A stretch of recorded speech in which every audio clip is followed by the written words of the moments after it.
Good day, America. Good day. And thank you for joining us here at the Truth to Freedom podcast. Real talk for real people. I'm one of the hosts here, James Parker, and I'm joined by my other co-host, Mr. Quentin Williams. How you doing, sir? Doing well. How about yourself? Man, it's a beautiful day, a beautiful day. So, we're going to cover quite a few topics today. Not a lot, but just kind of touch on a few things.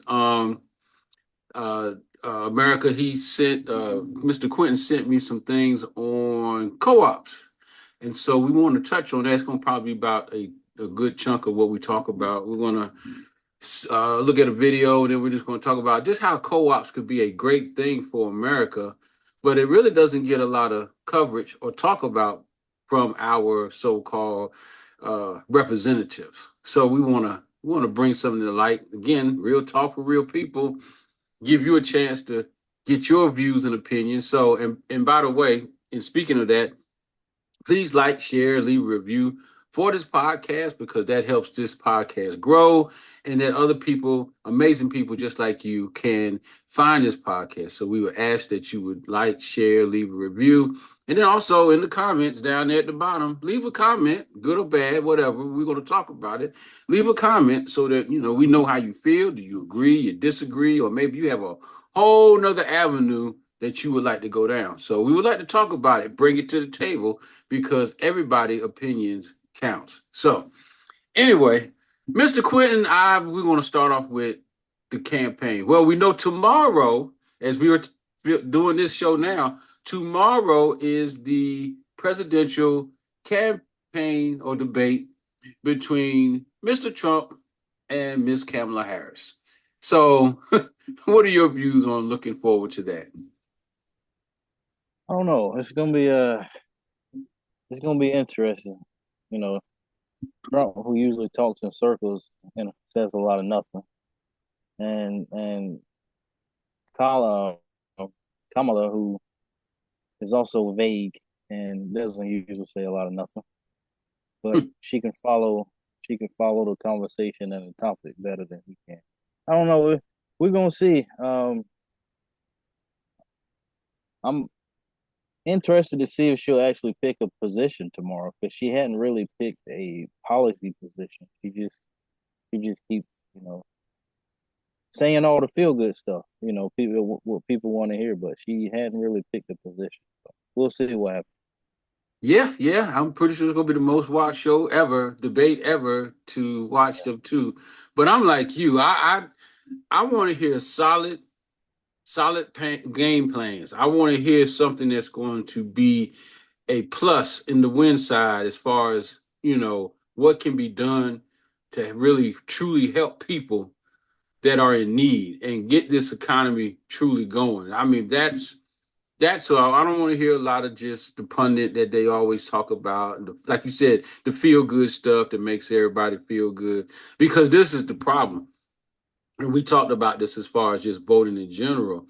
I hope this election, and I think this election has done that, and I just hope other people um, chime in on it and really tune into what's going on and realize that in order for your vote to really matter and to really count, it's got to be organized.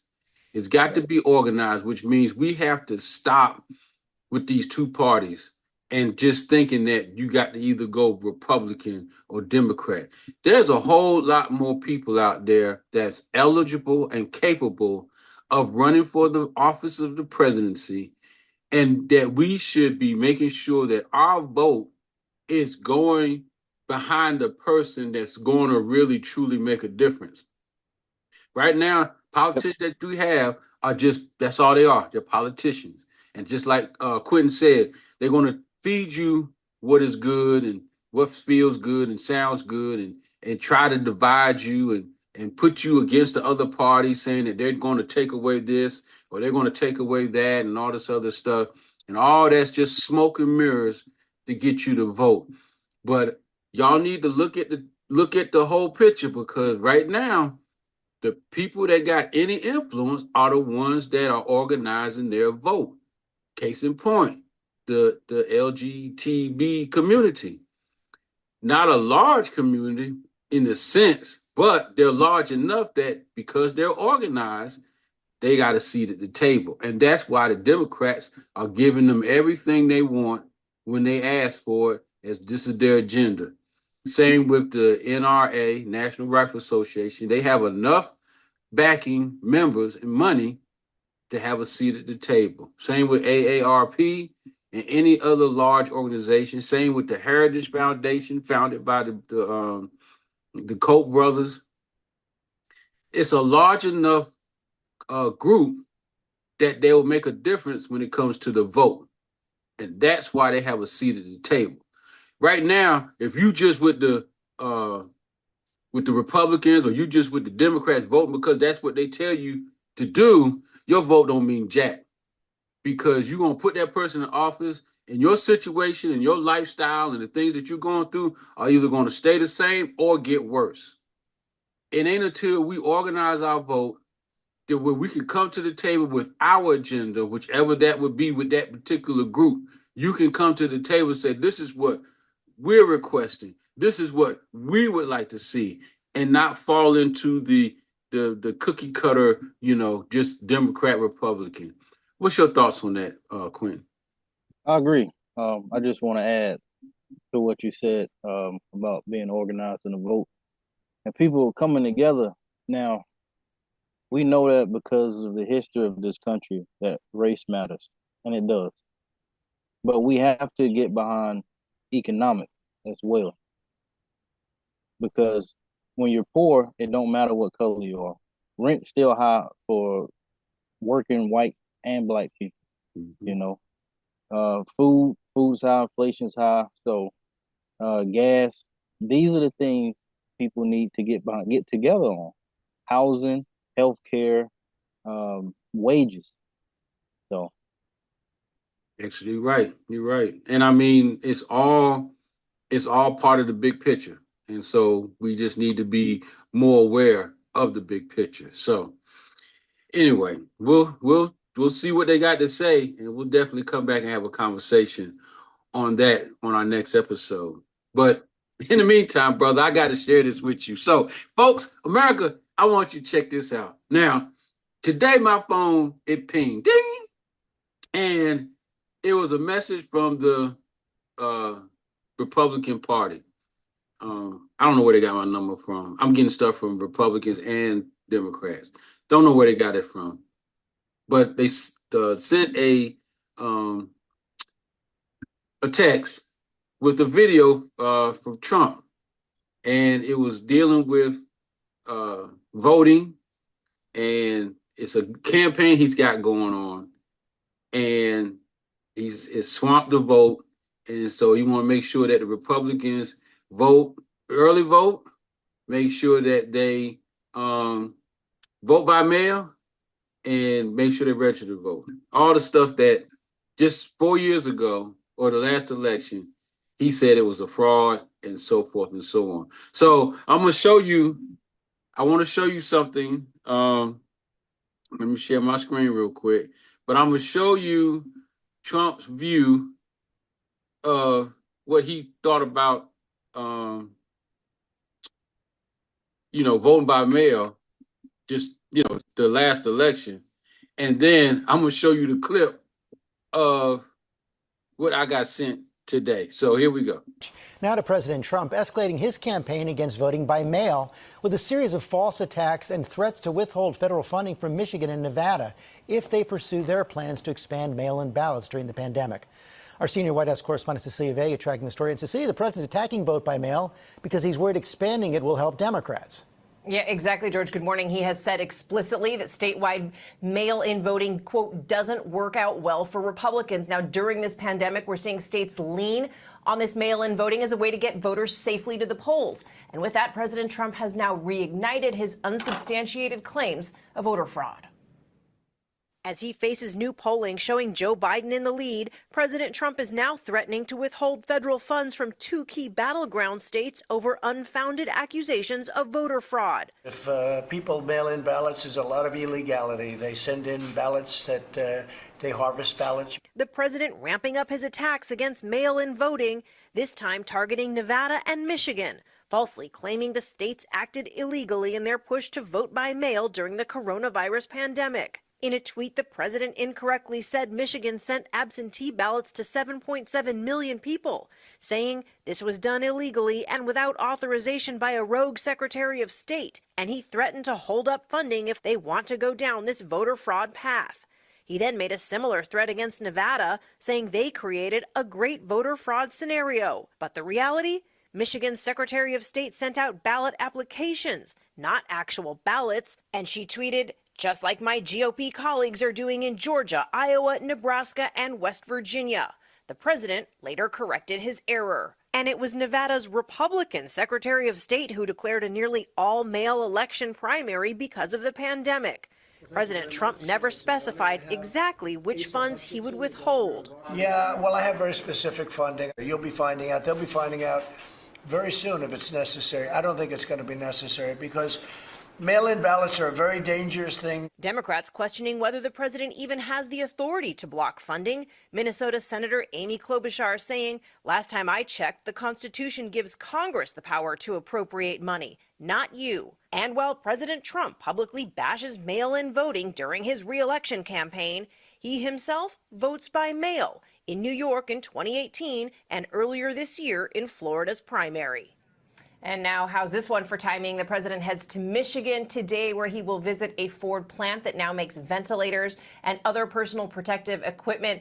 Now, this plant has a policy requiring everyone wear face masks, and we know that that's something that President Trump has been reluctant to do. He says that he's going to consider wearing one today, George, but it's going to depend on the situation, like how close he might be to other people with social distancing. All right, so you that was back during the pandemic, about the last election, and you heard what he said. He said that voting by mail is the chance for fraud and yada, yada, yada. He was against it. So earlier today, I was sent this by text from the Trump campaign, and you got to listen. And listen closely. Listen closely. Republicans must win, and we must use every appropriate tool available to beat the Democrats. Whether you vote early, absentee, by mail, or in person, we must swamp the radical Democrats with massive turnout. You want to save America, register, get an absentee or mail-in ballot, vote early. The way you win is to swamp them. If we swamp them, they can't cheat. It just doesn't work out. With your vote, we will win a victory the likes of which no one has ever seen before.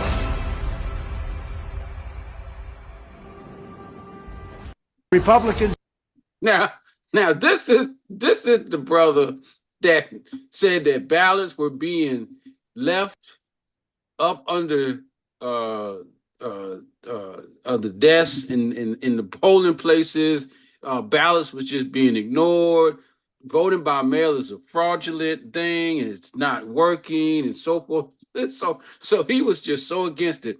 Not only voting by mail, he actually had something going on in the background with early voting, even though he early votes and he uses it by mail. But I don't know if everybody remember back at the last election, they had Trump supporters disturbing early voting up in Virginia, to the point where, I mean, they was forming a line. People felt threatened. They had to be escorted in. I mean, it was pretty tense.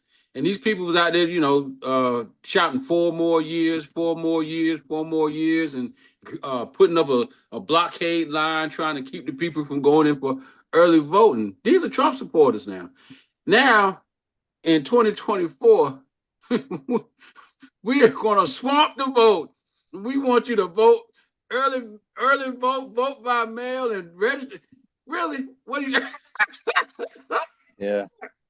This is the stupidity that we're talking about. This is the stupidity. These people can't even keep even platform. They go from one extreme to the other. But I had to show you. What do you think about that, my man?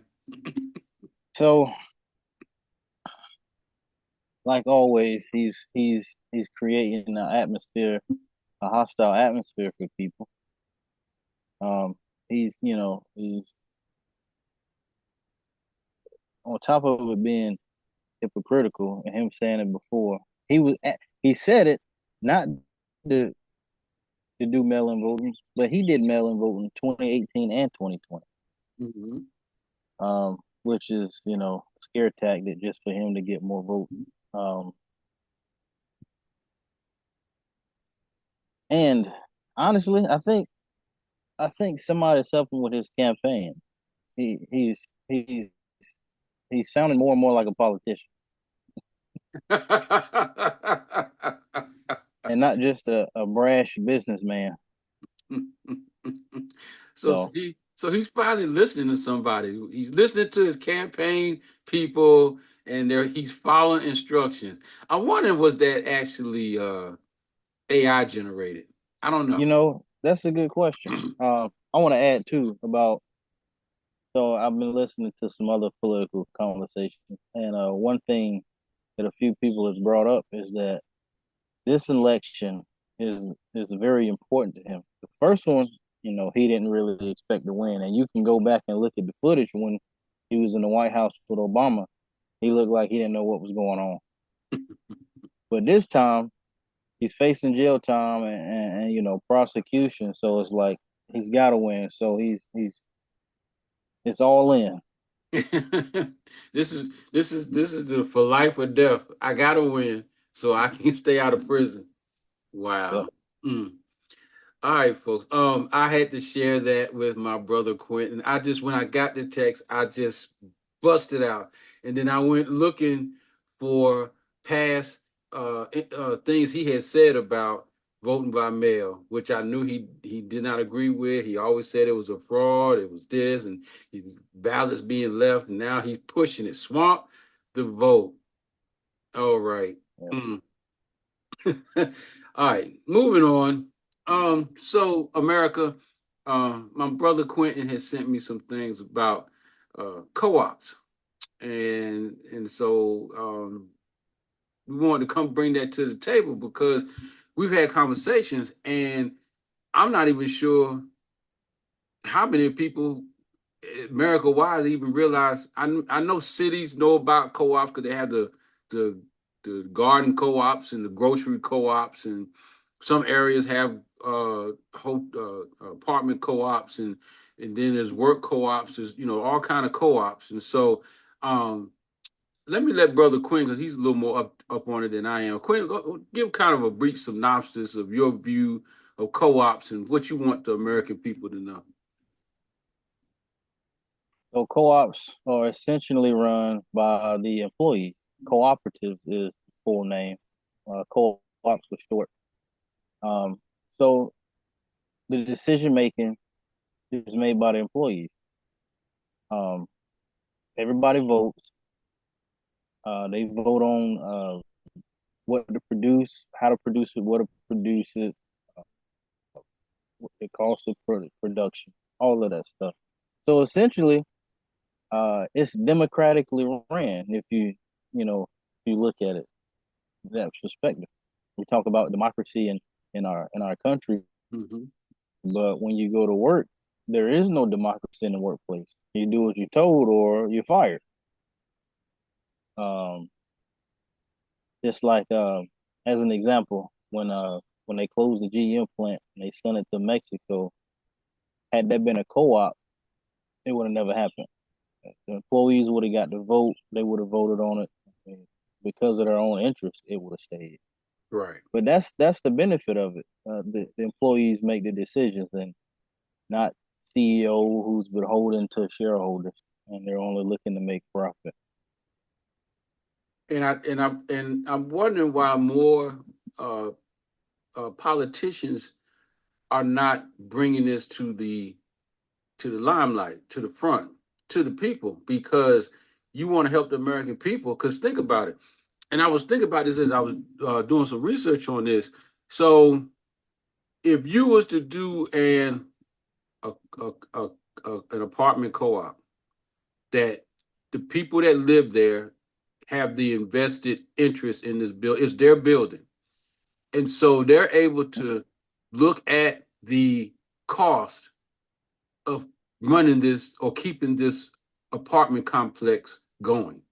And so you sit down, you're going over the cost, and then if you really see a need for a raise in rent, you can vote on it.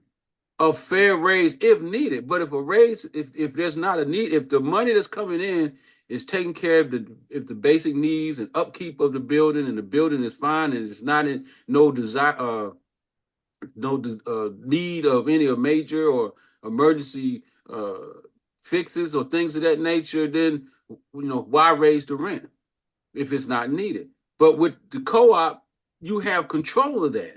You just won't have to, like you said, you won't be left to the corporate entity that they just gonna raise your rent regardless. Don't add nothing, don't add no new amenities or nothing. They just raise your rent for no reason. So you might have came in, say at, and I can't remember, it's been a while. The rent used to be $600, $700 a month.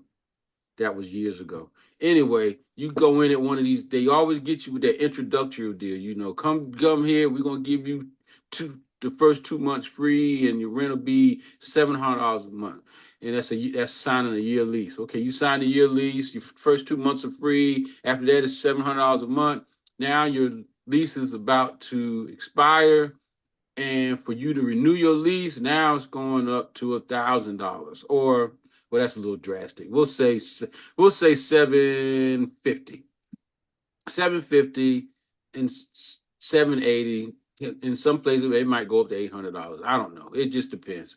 And now you have to evaluate, because you went in because the rent was reasonable to your budget. But now $800 is not reasonable to your budget. So now you have to make the decision: do I stay or do I go to another apartment complex? Because I know personally, some people that I know personally, when I was living in apartments, that's all they did.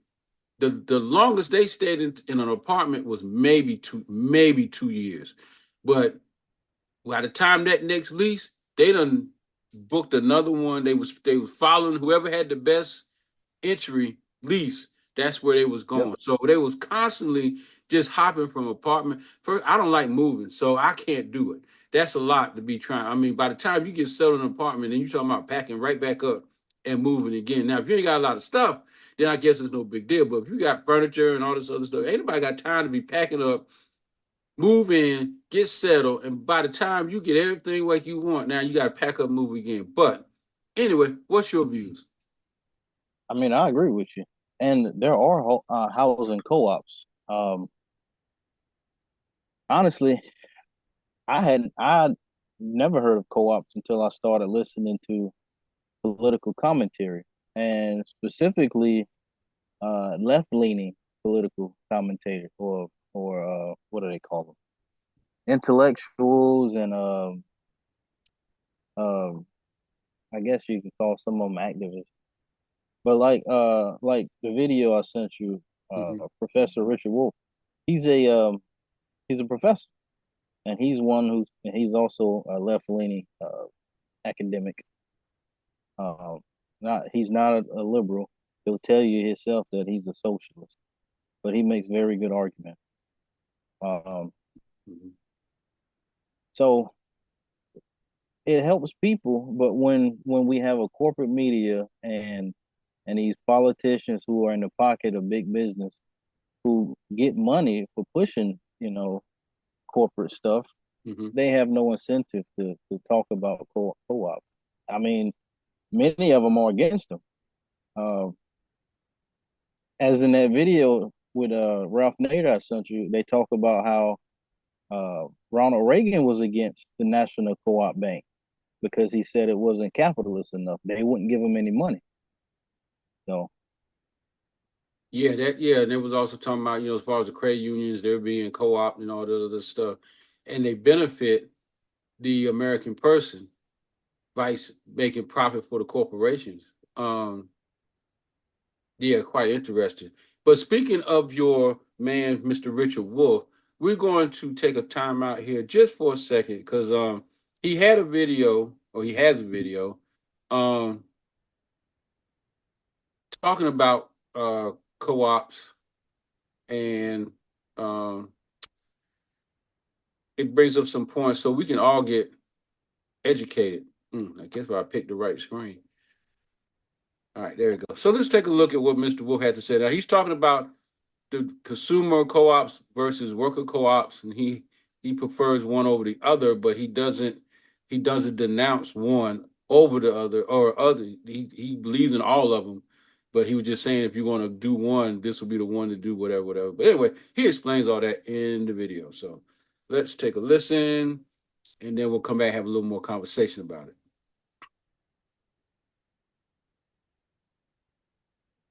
This is Richard Wolff for Democracy at Work, responding to another Ask Prof. Wolff question from our Patreon community. And this one comes from Eric. And the question, as I read it, has two parts. The first one points to the fact that major Marxist theorists of the past, Eric mentions Bernstein and Engels, Marx's partner, were not friendly to workers' co-ops.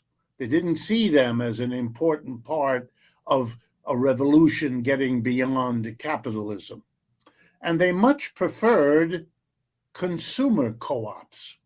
And their reasoning, according to Eric, was that the problem of making a business really serve the people it's supposed to can't be solved unless you put the people for whom production is intended in charge.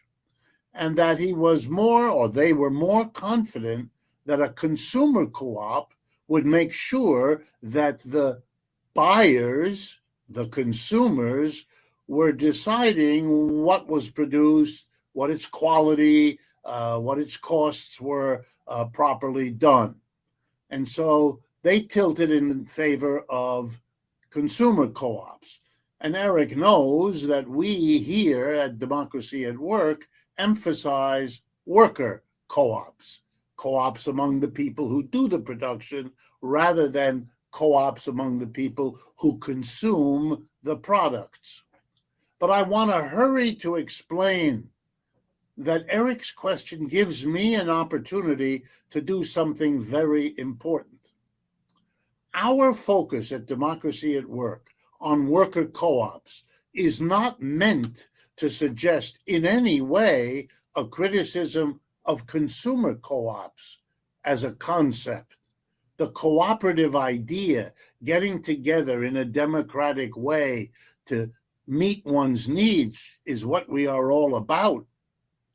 But consumer co-ops, which are widespread here in the United States and even more so around the world, are pretty well known and pretty well tolerated in capitalist societies. That is not the case with worker co-ops. They are discriminated against, they are blocked, they are limited, they are not spoken about. Many people don't know they're even there. So our focus is more about making sure that in the conversation of going beyond capitalism, whatever we say about consumer co-ops, we ought to also be saying about worker co-ops. Or another way to put it, we need both of them. We need the worker co-op to represent the needs, the appropriate preferences of the working people who make everything that comes out of the production process, just like we need, as Engels, Bernstein, and others understood, the consumer to have a voice, a powerful voice in shaping what happens in production, since it's for them, ostensibly, that the production is intended.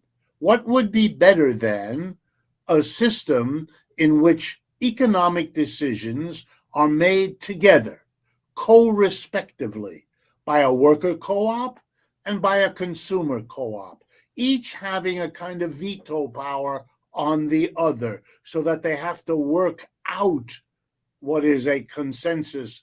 So things aren't done that are good for the workers, but bad for the consumers, and not vice versa either. That would be the best response to the capitalist system, and an illustration that human beings have already gone many of the steps towards something much better than capitalism, much less likely to produce outputs that are abusive of the consumer, or to have something for the consumer that abuses the dignity and the respect of the worker. And when you remember that most of the workers are also consumers and vice versa, you can see that there'd be plenty of overlap between these two cooperatives to make their smooth operation that much more likely. If discussions like these strike you as important advances over what passes for discussions of important social issues, then help us, partner with us, share these videos to others who might be interested, who you talk with anyway, friends, neighbors, coworkers. It's a way of extending the reach of new ways of thinking and new ways of being. One thing you can do right now, as another kind of partnership, we are getting very close to reaching the. Okay, he's really going to do the same thing we say: subscribe, share, all that good stuff. So, Yeah. anyway, I I'm glad Quentin, and this is this I guess why we work so well together. You bring stuff to the table that's very exciting to me. Um, this is what I'm not understanding, and maybe you can shed some light.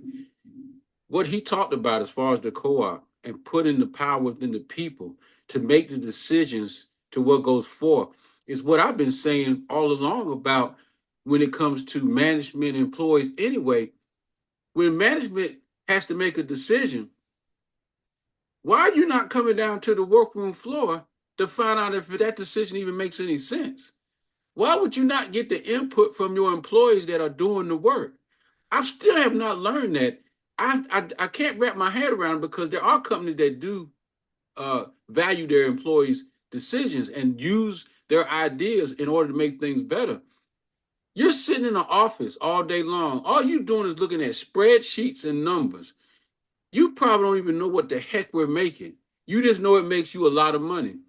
But then you're going to sit in a boardroom and try to make these overwhelming decisions that's going to change the trajectory of the whole facility and think it's a great idea because one of your little minions fed you a bunch of BS. Like, if we do this, this is going to increase our profits by 50% and blah, blah, blah. And you went with it, not knowing that all you was doing was slowly destroying your company. Now, America, I'm telling you, if we're in the situation that we're in now because these people that run businesses don't care about the worker. How do we know this? Because you're still making minimum wage instead of a living wage. When it comes to cuts, who's the first thing they look to cut? The employee. Whether it be your benefits, your hours, your pay, or cut you out altogether. You're the first thing on the list that gets attacked when it comes to any kind of restructure or we have to watch what we're doing, the employee. So they don't care about you, but yet you're the one doing on the work. How great would it be if we incorporated this in America and turned a lot of things into co-op businesses and things of that nature? I think it would change the trajectory of where we're going, and I think it would be a great, great thing for America. So, go ahead, Quentin, because that's your thing. Oh, I agree. As far as the CEO they have these board meetings and they're only looking at one aspect of it and not the big picture. It's it's myopic thinking. It's short sighted, narrow thinking. They really don't see the whole picture. Some of them do, but I think a lot of them they just don't see it. And if you try to explain it to them, because they've been taught one specific way, they can't think outside of that. It makes no sense to them. I don't understand. Why would we do that? Because they're not thinking or looking at the long term benefits of it. Everything is right now. I can make $50 extra right now, even though you might lose a, a few employees a week or two later. And for a lot of them, that's a risk they're willing to take. It's sad. People like that shouldn't be ahead of anything, in my opinion. But Yeah. we do have housing co-ops, though. There's a few. As a matter of fact, I want to say that Professor Wolf and his wife live in a housing co-op in New York. They're both from New York, and they're both children of immigrants. So they're first generation people born here. So his wife is also interesting to listen to, even though she's not an economist, she's a psychotherapist, but she sheds a lot of insight into like mental health issues and how essentially how the status quo affects our health. So Well, it does. Think about well, I shouldn't say we, think about what the system does to the average person, because we've had this conversation before. So now the person with money, I ain't gonna say wealthy, we'll just say the person with money, person that has access to large sum of money, large salary, they're making six figures, case might be, they don't have the same conversations that we have. Okay. When gas prices go up, it don't bother them because they can afford it. It's the everyday American worker that's having this conversation about, do I put gas in my car or do I put food on the table? Can I pay my rent? How am I going to get my children's school clothes and supplies for the next school year? Oh, my child is sick and I can't afford health care to take them, but I have to go down to the emergency room and sit down there for the next 3 days in order for them in order to be seen and get some kind of medical attention. These are the everyday struggles that Americans people go through. And until the people above us that's making all these decisions realize that, they need to come down to the workroom floor. We have a senator in North Carolina, Wiley Nichols.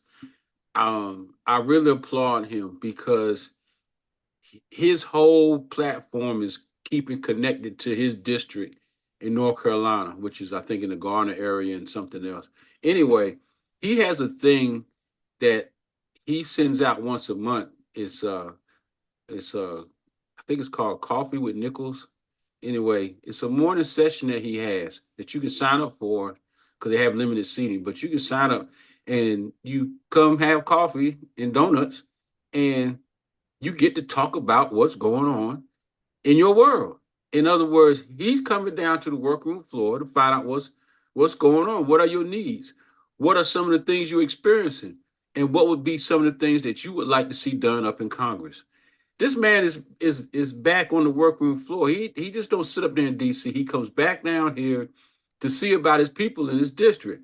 Now I know there's uh, other senators and things that they do that too. He's not the only one, but they're a small group. Because if all of them was doing this, we wouldn't be having these conversations. In fact, we wouldn't even really probably be in existence right now because there wouldn't be no need for us. Why? Because they would be doing the right thing. Yeah.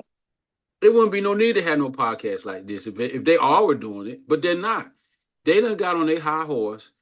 They've been up there so long that they're out of touch, and they think they know what the American people want. They think, but they don't really know because they don't have the same conversations and they don't have the same struggles that you and I have on an everyday basis.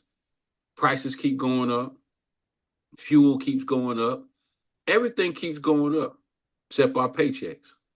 Taxes keep Yep. going up, property taxes keep going up, new vehicle prices everything keeps going up except our wages. And so how do we supposed to make it? These are the questions and the concerns we have as American people down here on the workroom floor. But until y'all realize that, then we have to come up with ways that we can survive. And I think this co-op thing would be great. I don't know. What you think, buddy? I do. I think it would be great. I'm not sure if Bob. I don't think Bob Red Mills is. I don't know if it technically classifies as a co-op. It's a what do they call it? They called it employee owned, but I'm not real sure of the technical difference between the two. But I mean, we could still use that as an example. Yeah. I don't know. Maybe it does qualify as a worker cooperative, but them they seem to be doing pretty well.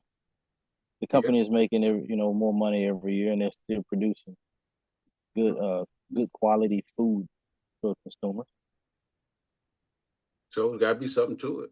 I think when you give, you got to give people a vested interest. And I don't know why, this is like, I'm shocked that this is not business 101. When these people go to business schools and stuff, I really would like to know what do they teach them, because it seems like they should be teaching them that, look, the value in your business is not the product that you're making.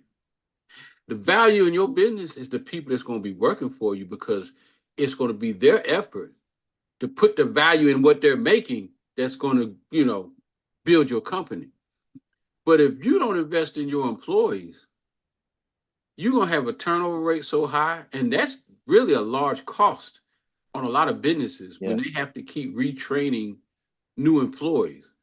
When employees just keep turning over.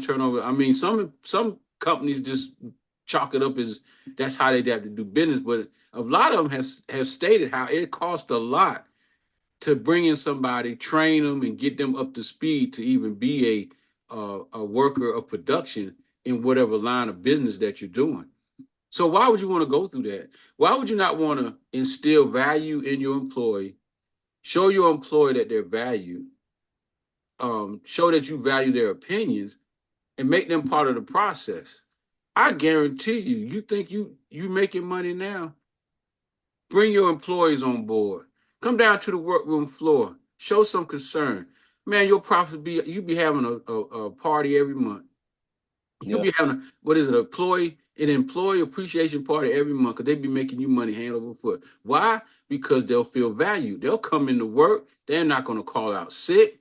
They'll be coming to work sick because they know that they're valued and they're needed at your company, because you've made them that way, and you made them feel that way, that they're needed. So they're going to come and they're going to bust their butt for you at your company. But if you treat them like doo-doo, and you talk to them like they dogs and Hebrew slaves and all this other stuff, no, you're not. Your numbers are going to look all crazy, and you're going to think it's because of your employees. Not because of your employees, because you don't know how to treat your employees. So anyway, I was looking for something. Oh, sorry. No, go ahead. I was looking for something I came across, like a snippet I came across not too long ago. Here it is. I found it. World's best airline is paying staff a bonus of 8 months' salary.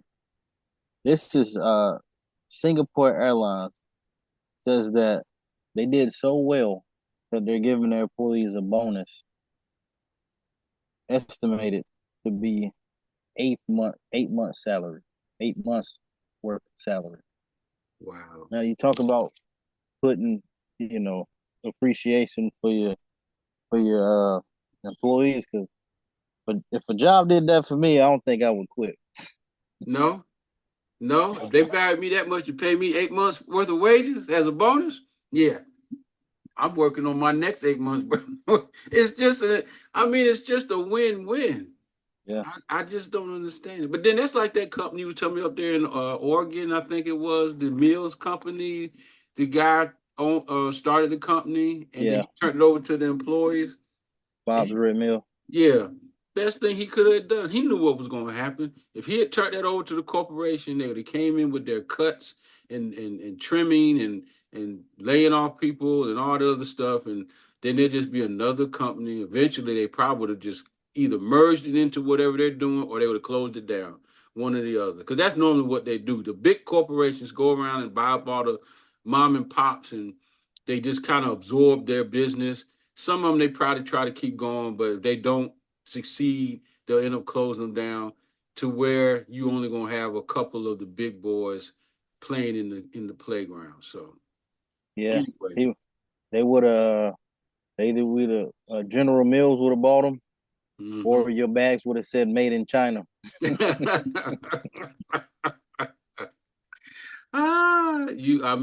laugh, but that's true. That's probably true. So anyway, was there anything else you wanted to touch on co-ops before we move on to the next thing? Nope, I'm good to go.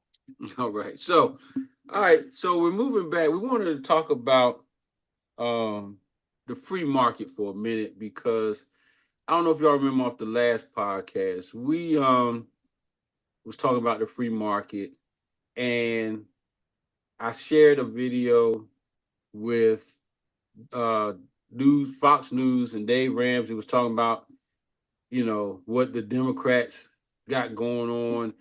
It's not going to help the market. And so Dave Ramsey goes into his thing about the free market and the market, keep government out of it, let the market correct itself and so forth. And myself and Quentin both agree it ain't going to correct nothing. Nothing's going to get corrected because the whole market is artificially inflated. It's man-made. Everything is man-induced. Inflations go up and down. Interest rate go up and down because of inflation, because the people they'll raise the rate to slow it down, to lower it to speed it up, they infuse money into the economy. All of it is man-made. Nothing is free market. And so I want to play that video again with Dave Ramsey, just so y'all can get a refresher of what he was talking about. And then I'm going to play another video right behind that about the free market. And then we can have a conversation about that as well. So here we go. Sells good vibes and taco recipes because Lord knows they can't sell this dog of an economy. And although celebs may be on Zoom singing her praises, Kamala Harris and young voters, well, can they use good vibes to pay their rent or buy their food or get ahead?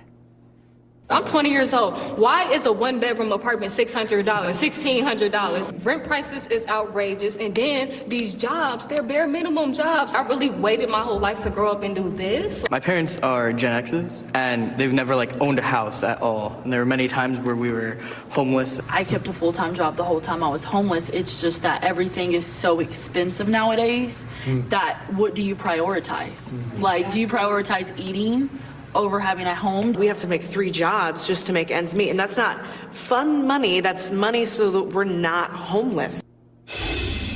This is heartbreaking to hear. The question is, do these young people really think a President Harris will revive their prospects with policies like price controls? Joining me now, Dave Ramsey, personal finance expert, host of the fabulous The Ramsey Show. Dave, great to see you tonight. Okay, price controls. Talk to young people for a moment. Is that going to fix this problem, dig them out of that financial hole? No, because it's artificial. It's not sustainable because it's artificial. If you just put a lid on something, and if you want to explore what really happens, just go back to the 1970s. We tried it. There was a whole movement for price controls across everything because inflation was out of control and rampant, just like it is now. And so it's been tried. It does not work. What works is to flood the market with supply. Lots of oil, means lower oil prices. Lots of labor means lower labor prices. Lots of whatever means lower prices. It's a simple supply-demand curve. It's called economics, and it's called the free market economics. When you insert government in it and try to artificially cramp it down, it simply does not work, because you can only hold that hose for so long until the pressure builds up and then it blows on you.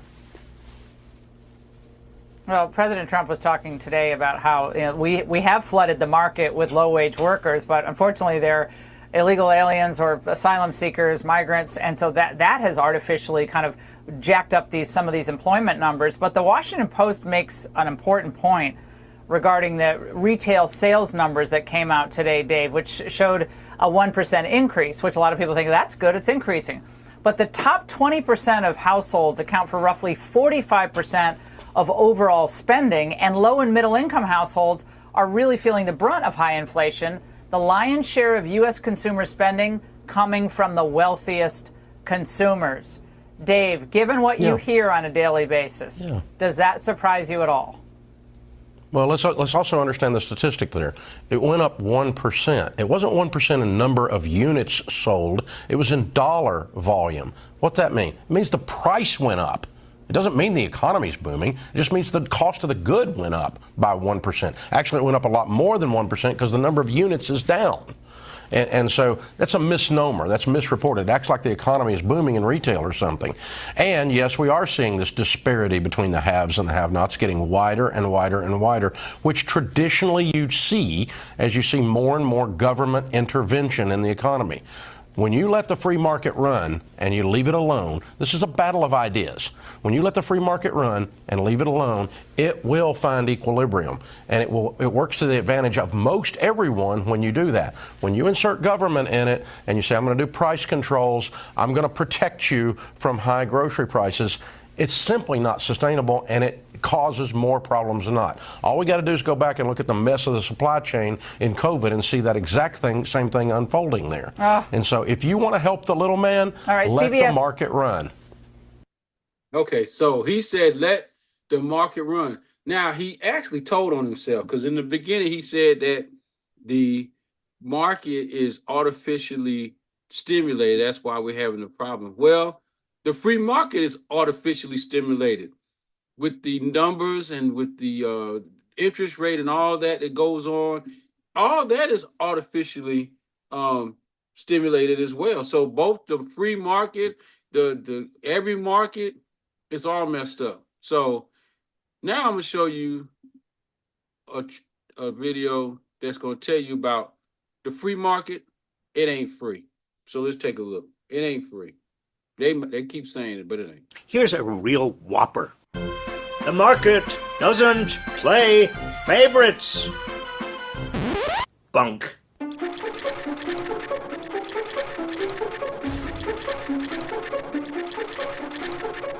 Many of the most vocal proponents of the so-called free market have for years been actively reorganizing the market for their own benefit. They don't want us to notice what's happened over the last half-century, as big money has corrupted our politics. Laws that limit campaign donations have been weakened or repealed, allowing wealthy individuals and corporations to essentially bribe politicians. Antitrust laws have been virtually abandoned, with the result that big corporations have got much bigger and mergers and acquisitions far more common. So-called right-to-work laws have made it harder to organize labor unions. So the unionized portion of the private sector workforce has dropped to just 6%. High-paid bankers have pocketed huge sums while exposing America to extraordinary economic risk. After the 2008 Wall Street crisis and the taxpayer-funded bailout of the big banks, only one top banker went to jail. Corporations have been able to use bankruptcy to get out of labor contracts, but homeowners cannot use bankruptcy to protect their homes from being taken back by lenders. And former students can't use bankruptcy to protect their earnings from being garnished to pay their student loans. hedge fund and private equity managers get a low tax rate on their incomes, courtesy of a special loophole that neither Democratic nor Republican presidents have closed. Lower trade barriers have enabled corporations to outsource work to nations that pay lower wages and then sell the goods back to the United States. Americans get the benefit of cheaper goods, but lose unionized manufacturing jobs. It's been a vicious cycle. Each change in laws has ratcheted wealth and power upward, making it easier for the wealthy and powerful to gain further legal changes that ratchet even more wealth and power upward.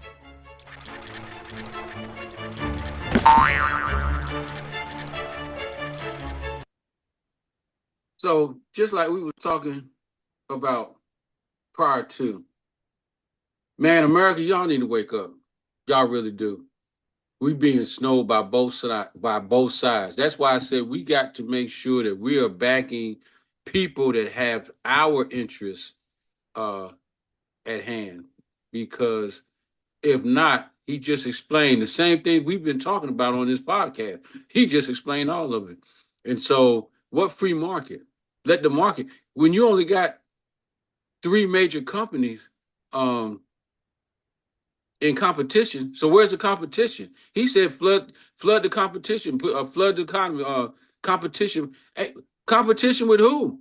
Just like the last podcast, I showed y'all about that Energizer factory and what they did. You know, I mean, come on now. He said flooded with competition. Ain't no competition. All the competition gone. But they sending their stuff over here trying to, for poor people to buy because ain't nobody else going to buy it. Anyway, what's your thoughts, brother? I want to visit something Dave Ramsey said. The way he talks, well, not just him, people who are proponents of the free market, the way they talk about it as if it's some natural phenomenon, like it's just there. He said that he talks about government putting artificial restrictions on the free market, but the market itself is it's man-made. We made it. It's not some entity that like evolved or something. It's not that. It didn't come out the ground. It didn't drop out the sky. It was made. He talked about, and he said that government intervention makes it worse. That's a lie because he said that the inequality that we see is because of the artificial restrictions that we see that the government places on it, which messes up supply and demand. So that's a lie, because before the government got into restricting markets, before regulations, we had the Great Depression, which was a time of inequality that America has never seen. And we see levels that are getting that high today. But the solution for that was regulation.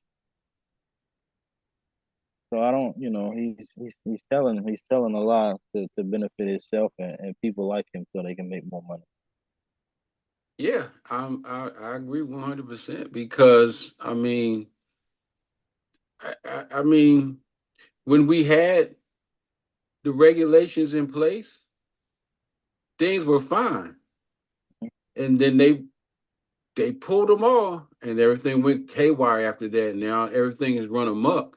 I would, and I think you said this before. It's unfortunate that companies aren't more mindful of how they do business, but that's what the federal government is here for, to keep these people in line when they get out of line, because they're affecting the American people when they do these things that they do. And so you need somebody to regulate them.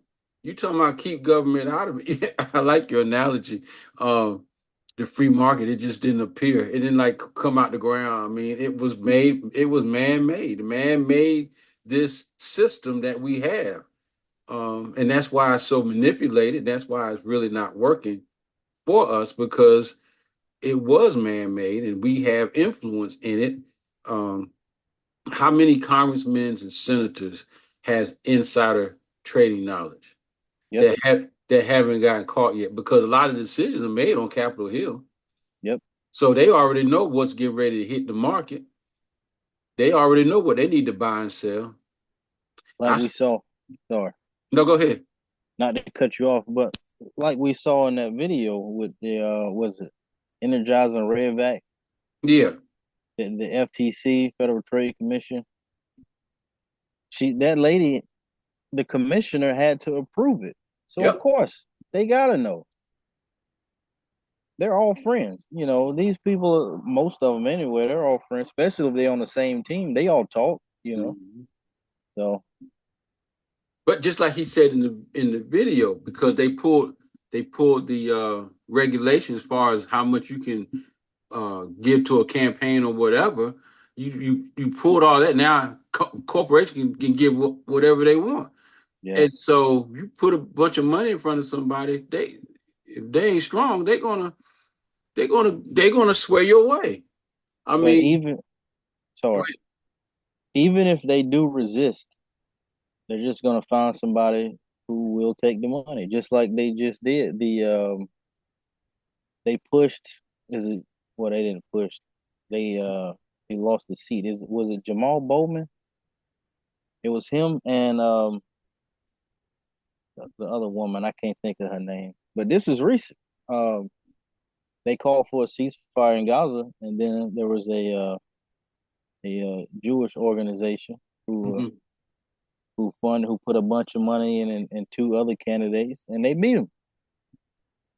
So even if you do stand your ground, they'll just push that money into somebody that'll take it.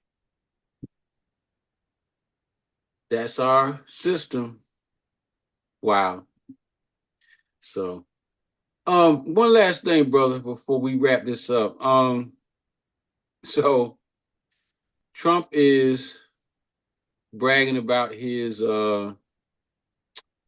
once he gets elected, he's going to start a task force to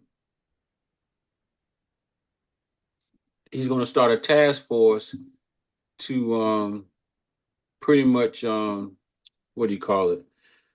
Go through and look at all the waste and so forth and so on, and he's supposed to come up with recommendations. So Elon Musk is supposed to be heading up this task force, according to news reports. But I just find that that's going to be a disaster. But let me run this clip real quick, and then we'll talk about it. Not sure if you were watching or listening, rather, to the Trump-Elon Musk conversation, we'll call it, last night on Twitter. But at one point, Elon Musk said that he would work in a Trump White House. And this is something President Trump had a lot of success with before. He is a businessman first, and he surrounds himself with smart business leaders who can take on different roles. It doesn't just have to be economy. It could be energy, all different kinds of stuff. This is not something that we're seeing from this Harris-Walz ticket. You know, I have to disclose something. I am a huge fan of Elon Musk. Yeah. And for full disclosure, my son works for him and loves his job at Tesla. And I think that guy is a modern day Bruce Wayne. If he got involved with government, it would be a good thing for everybody in America. The guy's a no BS guy. He's very transparent. And he really knows what he's doing. He has executional skills. You may not like him. You may not like his communication styles. But look at what he's accomplished. If we could get more Elon Musk into government, this country would not be in the situation it's in, divided so much. Yeah, brilliant. Kevin, always great to have you on the show. We love seeing you. Thank you. Okie dokie. Well, it's clear to see that he is a big supporter of Elon Musk, but I'm sorry. Elon Musk is another one that, you know, he runs his business. I don't know how successful he is.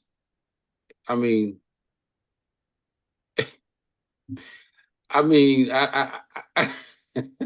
well, I'm at a loss for words. Go ahead. You talk about somebody also like Trump who has very, very, very questionable character.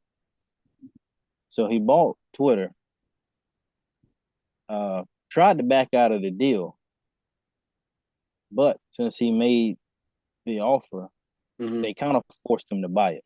He was already in at that point, but he did. He tried to back out, but I need to check. I need to fact check this. But I heard that Twitter isn't even worth what it was when he bought it. Quite honestly, I mean, he's not self-made. He didn't go up. You know, they like to talk about. You know, they like the self-made stories and the success stories, but he doesn't have one. He didn't come up and have to hem and haw and work his way. And his father had money. His father owns a mine in Africa, so his family has money. He doesn't know anything about real work. You know, um, his like I said, he's a questionable character. He's got like 10 kids. He just keeps, and he says that he's helping the depopulation because birth rates are negative. So he claims that he's helping the population by having these kids. He's not in the house with all of them, so that's hurting the kids. So, but I personally, I don't like him. I don't think he's that smart. I just think he's another idiot with a lot of money.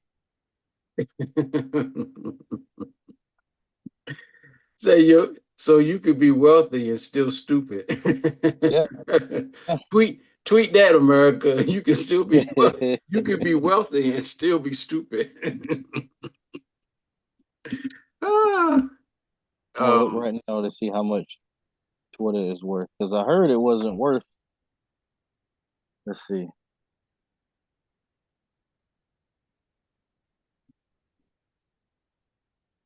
It says that. So one article says that the value of X, formerly known as Twitter, plummeted 72%. And another article, another article gives a dollar amount. It says that October 2023, a year after the controversial takeover of the company, many reports placed Twitter's worth at $19 billion. He bought it for $44. That's a big drop, dude. Yeah, and he champions himself as a free speech advocate. I get being able to say what you want to say, or being allowed and not being hindered. But when you're talking about when you're using derogatory terms, racist terms, I don't think stuff like this should be allowed to be said. We talk about prosecuting. That's one thing. You talk about prosecuting people. That kind of gets iffy. But you shouldn't give anybody like that a platform. So he went in with Twitter and he gave Donald Trump. He unblocked Donald Trump. So he unblocked a lot of people. Talking about free speech. Oh, and it was also reported that the use of the N-word went up some stupid amount on Twitter when he bought it. I can believe it. Because he's a quote unquote free speech advocate. You should be able to say whatever you want. No, I don't think you should give people platforms like that. No. So, no. I mean, we need to be respectful of one another. And that's everybody, not just one group. That's for everybody. I wouldn't want to use this platform, because that's the case. We can use this platform. We can say all kind of crazy stuff that probably people would feed into, but is it going to help anybody or help anything or help the situation in general? No, it doesn't. Yeah. So I don't need to talk to you derogatory. I don't need to have a whole bunch of comments. Like I said, that's why I tell you, we don't really, I mean, a lot of times we are talking about Democrat, Republican, but we don't like pick a side and say this is what we're talking about the general subjects when it pertains to the two parties or whatever, but we don't even believe in the two parties no more. Policy. When we talk about policy. Yeah. So, I'm with you, brother. I mean, it all makes a difference. I think that if you're going to be a leader, especially a leader of the free world of the United States, that your character should be a little more high standard, that you know how to talk to people, not just say whatever comes off the top of your mouth and then talk about, free speech. Yeah. If that's the case, then we all be crazy talking, whatever. the whole like. So is he saying when Alex Jones said that Sandy Hook was staged? I mean, is he defending that because those were kids, and you telling these people family? You know what I'm saying? Like that was terrible. Yeah. He should have never said that on anywhere. But he got sued for it, so he went. They took everything he had. And do you blame him? No, I mean, that was such a track. I mean, that was devastating. Why would you even? Yeah, like you said, why would you even say that? Wow. All right, brother. Look, definitely some good points. So America, what do you think? Leave it down there in the comments. Leave a comment. If you look in the description, our email address is in there. You can email us your comment or whether you agree, disagree, or you have a whole nother subject matter to go. Leave us a comment and we'll bring it to the table and we'll talk about it. Because I mean, hey, everybody has a voice, everybody has an opinion. Who makes one opinion greater than another? We just two guys talking about what we feel is important to us, but you might have something that's important to you. So again, leave it in the description down there below, or you can email us, and we appreciate it. So again, share, like, and subscribe to the channel, Truth to Freedom, and we really appreciate it because it's going to help this channel grow. But anyway, that's a wrap for this session of Truth to Freedom, real talk for real people. Again, my name is James Parker, along with my awesome co-host, Mr. Quentin Williams. Mr. Quentin, as always, it's a pleasure, and I thank you for joining us today. Thank you as well. All right, America, we are out of here until the next time. Y'all take care.